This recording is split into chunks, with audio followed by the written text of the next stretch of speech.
للہ وحدہ والصلاة والسلام علی من لا نبی بعدہ۔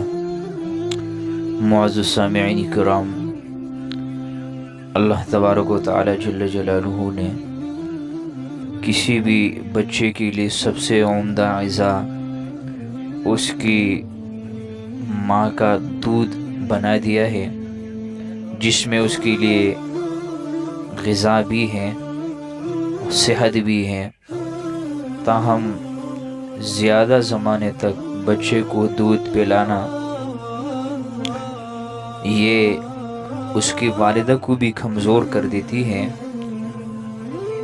تو ساتھ ساتھ یہ بچے کی صحت کے لیے بھی مقررہ یعنی شریعت مطہرہ میں جو مدت مقرر ہے اس سے زیادہ مدت بہتر نہیں ہے۔